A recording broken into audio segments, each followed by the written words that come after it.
ओम शांति। 26 जुलाई 2025 के ईश्वरीय महावाक्य है। पहले सुनते हैं मुरली के मुख्य पॉइंट्स। बाबा ने कहा, अतीन्द्रिय सुख का अनुभव वही कर सकते हैं जो अविनाशी ज्ञान रत्नों से भरपूर होते हैं। बाबा ने कहा, इस पुरुषोत्तम संगम युग में ज्ञान रत्नों का दान करना ही सच्चा पुण्य है।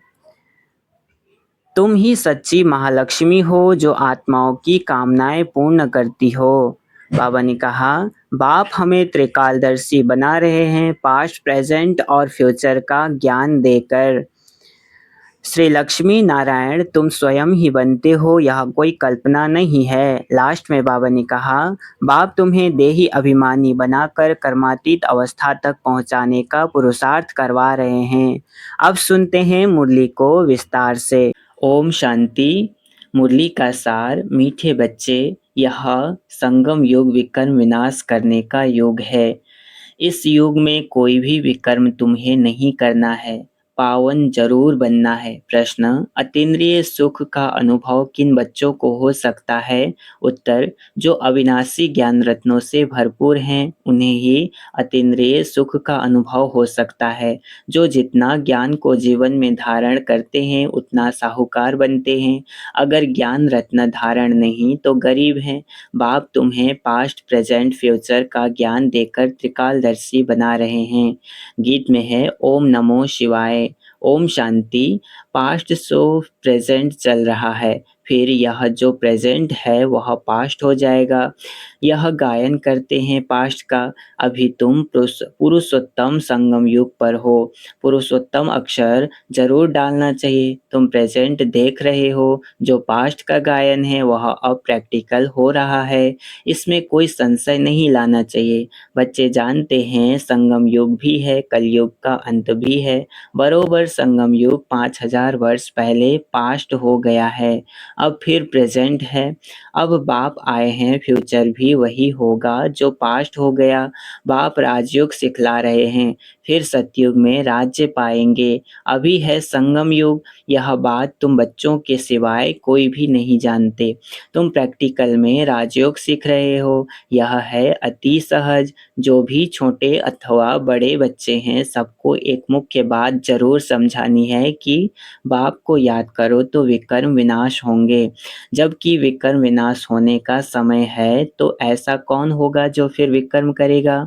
परंतु माया विकर्म करा देती है। समझते हैं चमाट लग गई, हमसे यह कड़ी भूल हो गई। जबकि बाप को बुलाते हैं कि हे पतित पावन आओ। अब बाप आया है पावन बनाने, तो पावन बनना चाहिए ना।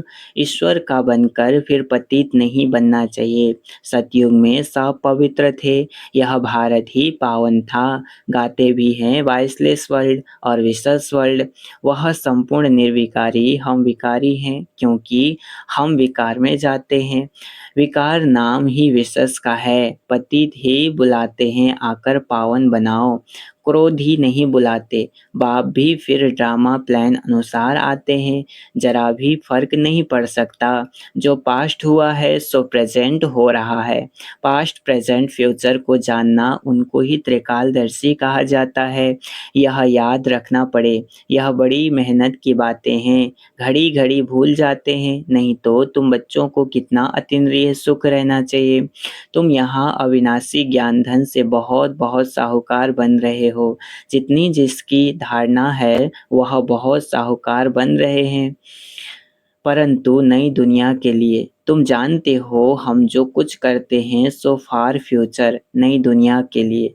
बाप आए ही हैं नई दुनिया की स्थापना करने, पुरानी दुनिया का विनाश करने। हुबहू कल्प पहले मिसल ही होगा। तुम बच्चे भी देखेंगे, नेचुरल कैलेमिटीज भी होनी है। अर्थक्वेक हुई और खत्म। भारत में कितनी अर्थक्वेक होगी? हम तो कहते हैं यह तो होना ही है। कल्प पहले भी हुआ है, तब तो कहते हैं सोनी द्वारिका नीचे चली गई। बच्चों को यह अच्छी रीति बुद्धि में बिठाना चाहिए कि हमने 5000 वर्ष पहले भी यह नॉलेज ली थी, इसमें ज़रा भी फ़र्क नहीं। बाबा 5000 वर्ष पहले भी हमने आपसे वर्षा लिया था। हमने अनेक बार आपसे वर्षा लिया है, उनकी गिनती नहीं हो सकती। कितने बार तुम विश्व के मालिक बनते हो, फिर फ़कीर बनते हो। इस समय भारत पूरा फ़कीर है। तुम लिखते भी हो ड्रामा प्लान अनुसार। वह ड्रामा अक्षर नहीं कहते, उनका प्लान ही अपना है। तुम कहते हो ड्रामा के प्लान अनुसार हम फिर से स्थापना कर रहे हैं 5000 वर्ष पहले मुआफिक। कल्प पहले जो कर्तव्य किया था सो अब भी श्रीमत द्वारा करते हैं। श्रीमत द्वारा ही शक्ति लेते हैं। शिव शक्ति नाम भी है ना, तो तुम शिव शक्तियाँ देवियाँ हो जिनका मंदिर में भी पूजन होता है। तुम ही देवियाँ हो जो फिर विश्व का राज्य पाती हो। जगत अम्बा को देखो कितनी पूजा है, अनेक नाम रख दिए हैं। है तो एक ही, जैसे बाप भी एक ही शिव हैं। तुम भी विश्व को स्वर्ग बनाते हो तो तुम्हारी पूजा होती है। अनेक देवियाँ हैं, लक्ष्मी की कितनी पूजा करते हैं। दीपमाला के दिन महालक्ष्मी की पूजा करते हैं। वह हुई हेड महाराजा महारानी, मिलाकर महालक्ष्मी कह देते हैं। उसमें दोनों आ जाते हैं। हम भी महालक्ष्मी की पूजा करते थे। धन वृद्धि को पाया तो समझेंगे महालक्ष्मी की कृपा है हुई। बस हर वर्ष पूजा करते हैं। अच्छा, उनसे धन मांगते हैं, देवी से क्या मांगे? तुम संगम युगी देवियाँ स्वर्ग का वरदान देने वाली हो। मनुष्यों को यह पता नहीं है कि देवियों से स्वर्ग की सब कामनाएं पूरी होती हैं। तुम देवियाँ हो ना, मनुष्यों को ज्ञान दान करती हो, जिससे सब कामनाएं पूर्ण कर देती हो। बीमारी आदि होगी तो देवियों को कहेंगे ठीक करो, रक्षा करो। अनेक प्रकार की देवियाँ हैं। तुम हो संगम युग की शिव शक्ति देवियाँ। तुम ही स्वर्ग का वरदान देती हो। बाप भी देते हैं, बच्चे भी देते हैं। महालक्ष्मी दिखाते हैं, नारायण को गुप्त कर देते हैं। बाप तुम बच्चों का कितना प्रभाव बढ़ाता है। देवियाँ 21 जन्म के लिए सुख की सब कामनाएं पूरी करती हैं। लक्ष्मी से धन मांगते हैं, धन के लिए ही मनुष्य अच्छा धंधा आदि करते हैं।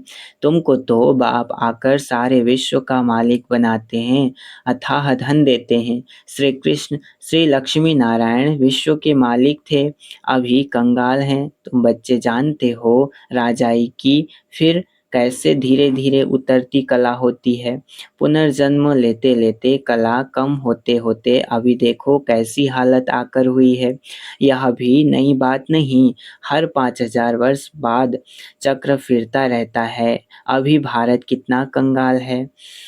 रावण राज्य है, कितना ऊंच नंबर 1 था, अभी लास्ट नंबर है। लास्ट में न आए तो नंबर 1 में कैसे जाए? हिसाब है ना। धीरज से अगर विचार सागर मंथन करें तो सब बातें आपे ही बुद्धि में आ जाएंगी। कितनी मीठी मीठी बातें हैं। अभी तो तुम सारे सृष्टि चक्र को जान गए हो। पढ़ाई सिर्फ स्कूल में नहीं पढ़ी जाती, टीचर सबक यानी लेसन देते हैं घर में पढ़ने के लिए, जिसको होमवर्क कहते हैं। बाप भी तुमको घर के लिए पढ़ाई देते हैं। दिन में भल धंधा आदि भी करो, शरीर निर्वाह तो करना ही है। अमृत बेले तो सबको फुर्सत रहती है। सवेरे सवेरे 2-3 बजे का टाइम बहुत अच्छा है। उस समय उठकर बाप को प्यार से याद करो। बाकी इन विकारों ने ही तुम्हें आदि मध्य अंत दुखी किया है। रावण को जलाते हैं परंतु इसका भी अर्थ कुछ नहीं जानते। बस सिर्फ परंपरा से रावण को जलाने की रस्म चली आई है। ड्रामा अनुसार यह भी नोंद है, रावण को मारते आए हैं परंतु रावण मरता ही नहीं। अभी तुम बच्चे जानते हो यह रावण को जलाना बंद कब होगा। तुम अभी सच्ची सच्ची सत्यनारायण की कथा सुनते हो। तुम जानते हो कि हमको अभी बाप से वर्षा मिलता है। बाप को न जानने कारण ही सब निधन के हैं। बाप जो भारत को स्वर्ग बनाते हैं उनको भी नहीं जानते हैं। यह भी ड्रामा में नूंद है। सीढ़ी उतरते तमोप्रधान बने तब तो फिर बाप आए, परंतु अपने को तमोप्रधान समझते थोड़े ही हैं। बाप कहते हैं इस समय सारा झाड़ जड़-जड़ीभूत अवस्था को पाया है, एक भी सत्वप्रधान नहीं। सत्वप्रधान होते ही हैं शांति धाम और सुख धाम में, अभी हैं तमोप्रधान। बाप ही आकर तुम बच्चों को अज्ञान नींद से जगाते हैं, तुम फिर औरों को जगाते हो, जगते रहते हैं। जैसे मनुष्य मरते हैं तो उनका दीवा जलाते हैं कि रोशनी में आ जाए, अब यह है घोर अंधियारा। आत्माएं वापस अपने घर जा न सके, भल दिल होती है दुख से छूटें, परंतु एक भी छूट नहीं सकते। जिन बच्चों को पुरुषोत्तम संगम युग की स्मृति रहती है वह ज्ञान रत्नों का दान करने बिना रह नहीं सकते। जैसे मनुष्य पुरुषोत्तम मास में बहुत दान पुण्य करते हैं, ऐसे इस पुरुषोत्तम संगम युग में तुम्हें ज्ञान रत्नों का दान करना है। यह भी समझते हो स्वयं परम पिता परमात्मा पढ़ा रहे हैं, श्री कृष्ण की बात नहीं। श्री कृष्ण तो हैं सतयुग का पहला प्रिंस, फिर तो वह पुनर्जन्म लेते आते हैं। बाबा ने पास्ट प्रेजेंट फ्यूचर का भी राज समझाया है। तुम त्रिकालदर्शी बनते हो और कोई त्रिकालदर्शी बना नहीं सकते सिवाय बाप के।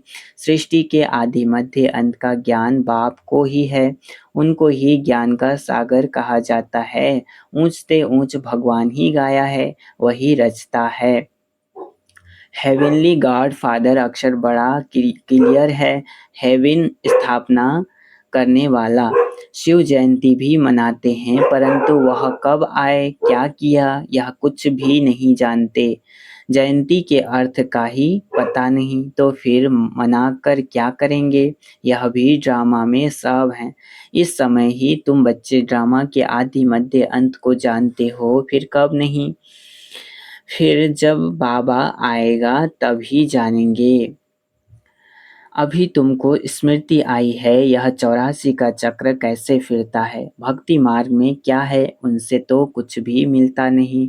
कितने भक्त लोग भीड़ में धक्का खाने जाते हैं, बाबा ने तुमको उनसे छुड़ा दिया। अब तुम जानते हो हम श्रीमत पर फिर से भारत को श्रेष्ठ बना रहे हैं। श्रीमत से ही श्रेष्ठ बनते हैं, श्रीमत संगम पर ही मिलती है। तुम यथार्थ रीति से जानते हो हम कौन थे, फिर कैसे यह बने हैं। अब फिर पुरुषार्थ कर रहे हैं। पुरुषार्थ करते करते बच्चे अगर कभी फेल हो पड़ो तो बाप को समाचार दो, बाप सावधानी देंगे फिर से खड़े होने की। कभी भी फेल्यूर हो बैठ नहीं जाना है, फिर से खड़े हो जाओ, दवाई कर लो, सर्जन तो बैठा है ना। बाबा समझाते हैं 5 मंजिल से गिरने और 2 मार मंजिल से गिरने का फर्क कितना है। काम विकार है 5 मंजिल, इसलिए बाबा ने कहा है काम महाशत्रु है। उसने तुमको पतित बनाया है, अब पावन बनो। पतित पावन ही आकर पावन बनाते हैं, जरूर संगम पर बनाएंगे। कलयुग अंत और संगम युग सतयुग आदि का यह संगम है। बच्चे जानते हैं बाप अभी कलम लगा रहे हैं, फिर पूरा झाड़ यहाँ बढ़ेगा, ब्राह्मणों का झाड़ बढ़ेगा, फिर सूर्यवंशी चंद्रवंशी में जाकर सुख भोगेंगे। कितना सहज समझाया जाता है। अच्छा मुरली नहीं मिलती है, बाप को याद करो। यह बुद्धि में पक्का करो कि शिव बाबा ब्रह्मा तन से हमको कहते हैं कि मुझे याद करो तो विष्णु के घराने में चले जाएंगे। सारा मधार पुरुषार्थ पर है। कल्प कल्प जो पुरुषार्थ किया है हूबहू वही चलेगा। आधा कल्प देह अभिमानी बने हो, अब देही अभिमानी बनने का पूरा पुरुषार्थ करो। इसमें है मेहनत। पढ़ाई तो सहज है, मुख्य है पावन बनने की बात। बाप को भूलना यह तो बड़ी भूल है। देह अभिमान में आने से ही भूलते हो। शरीर निर्वाह अर्थ धंधा आदि भल 8 घंटा करो, बाकी 8 घंटा याद में रहने के लिए पुरुषार्थ करना है। वह अवस्था जल्दी नहीं होगी। अंत में जब यह अवस्था होगी तब विनाश होगा। कर्मातीत अवस्था हुई तो फिर यह शरीर ठहर नहीं सकेगा, छूट जाएगा, क्योंकि आत्मा पवित्र बन गई ना। जब नंबरवार कर्मातीत अवस्था हो जाएगी तब लड़ाई शुरू होगी, तब तक रिहर्सल होती रहेगी। अच्छा, मीठे मीठे सिकिलधे बच्चों प्रति माता पिता बाप दादा का याद प्यार और गुड मॉर्निंग। रूहानी बाप की रूहानी बच्चों को नमस्ते। हम रूहानी बच्चों की रूहानी माता पिता बाप दादा को याद प्यार और गुड मॉर्निंग। नमस्ते नमस्ते नमस्ते। शुक्रिया बाबा, शुक्रिया। धारणा के लिए मुख्य सार है। पहला पॉइंट, इस पुरुषोत्तम मास में अविनाशी ज्ञान रत्नों का दान करना है। अमृत बेले उठ विचार सागर मंथन करना है। श्रीमत पर शरीर निर्वाह करते हुए बाप ने जो होमवर्क दिया है वह भी जरूर करना है। दूसरा, पुरुषार्थ में कभी रुकावट आए तो बाप को समाचार देकर श्रीमत लेनी है। सर्जन को सब सुनाना है। विकर्म विनाश करने के समय कोई भी विकर्म नहीं करना है। वरदान है आज का, अखंड योग की विधि द्वारा अखंड पूज्य बनने वाली श्रेष्ठ महान आत्मा भव। अखंड योग की विधि द्वारा अखंड पूज्य बनने वाली श्रेष्ठ महान आत्मा भव। विस्तार, आजकल जो महान आत्माएं कहलाती हैं उन्हों के नाम अखंड दानी, अखंडानंद आदि रखते हैं, लेकिन सब में अखंड स्वरूप तो आप हो। आनंद में भी अखंड, सुख में भी अखंड। सिर्फ संग दोष में न आओ। दूसरे के अवगुणों को देखते सुनते डोंट केयर करो तो इस विशेषता से अखंड योगी बन जाएंगे। जो अखंड योगी है वही अखंड पूज्य बनते हैं। तो आप ऐसी महान आत्माएं हो जो आधा कल्प स्वयं पूज्य स्वरूप में रहती हो और आधा कल्प आपके जड़ चित्रों का पूजन होता है। स्लोगन, दिव्य बुद्धि ही साइलेंस की शक्ति का आधार है। दिव्य बुद्धि ही साइलेंस की शक्ति का आधार है। अव्यक्त इशारे, संकल्पों की शक्ति जमा कर श्रेष्ठ सेवा के निमित्त बनो। जो अपनी सूक्ष्म शक्तियों यानी मन बुद्धि को हैंडल कर सकता है वह दूसरों को भी हैंडल कर सकता है। इसलिए स्व के ऊपर कंट्रोलिंग पावर, रूलिंग पावर हो तो यही यथार्थ हैंडलिंग पावर बन जाती है। चाहे अज्ञानी आत्माओं को सेवा द्वारा हैंडल करो, चाहे ब्राह्मण परिवार में स्नेह संपन्न संतुष्टता संपन्न व्यवहार करो, दोनों में सफल हो जाएंगे। अच्छा, ओम शांति।